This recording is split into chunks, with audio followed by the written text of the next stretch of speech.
আসসালামু আলাইকুম রহমতুল্লাহ বারাকাতু। একটা বিষয়, গুরুত্বপূর্ণ বিষয় নিয়ে কথা বলা অত্যন্ত জরুরি।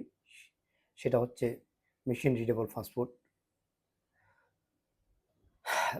আপনারা অনেকে অবগত আছেন যে বাহরাইন সহ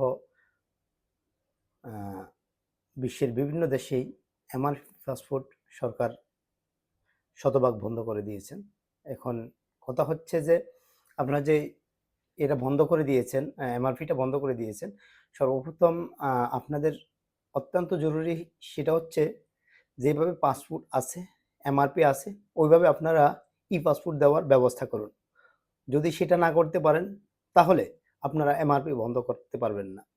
এমআরপি বন্ধ করলে হাজার হাজার লাখ লাখ প্রবাসী পাসপোর্ট না বানাইতে পারার কারণে দেশে চলে যেতে হবে। কারণ আপনাদের যে রিকোয়ারমেন্ট, সেই রিকোয়ারমেন্টগুলা প্রবাসীদের পক্ষে পূরণ করা অত্যন্ত কঠিন এবং কি অসহনীয়।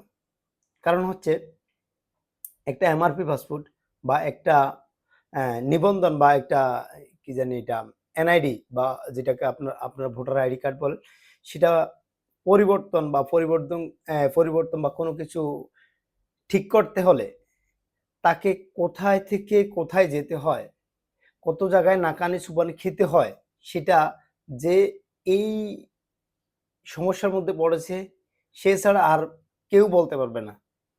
কারণ প্রবাসীরা তো আর তারেক রহমান সাহেব না যে একদিনেই উনার এনআইডি হয়ে যাবে, একদিনেই স্মার্ট কার্ড হাতে পেয়ে যাবে, সেটা সম্ভব না। প্রবাসীরা ওই সুযোগ সুবিধা কখনোই পাবে না।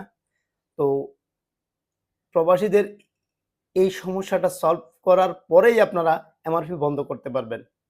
আদারওয়াইজ আপনারা আমাদেরকে যে ফ্রিডম ফাইটার বলেন, আমাদেরকে যে বলেন আমরা যোদ্ধা, রেমিটেন্স যোদ্ধা, আসলে এটা আপনাদের গল্প কাহিনী মাত্র। এটা আপনাদের অসভ্যতা, আপনাদের নোংরামি বলবো আমি। আপনারা প্রথম জায়গা ঠিক করেন, আপনারা প্রথম ঘোষণা দেন, এতটুকু ঘোষণা দেন যে যার কাছে যে এমআরপি আছে ওই অনুপাতে শুধু এমআরপিটা দিয়েই সে ই পাসপোর্ট হবে। সেটা শুধুমাত্র প্রবাসীদের জন্য করবেন, শুধুমাত্রই প্রবাসীদের জন্য।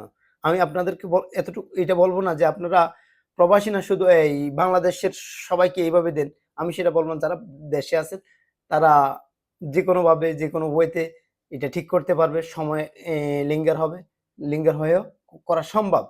তো সকল প্রবাসীদের কাছে অনুরোধ রইল, আপনারা এই ভিডিওটা শেয়ারের মাধ্যমে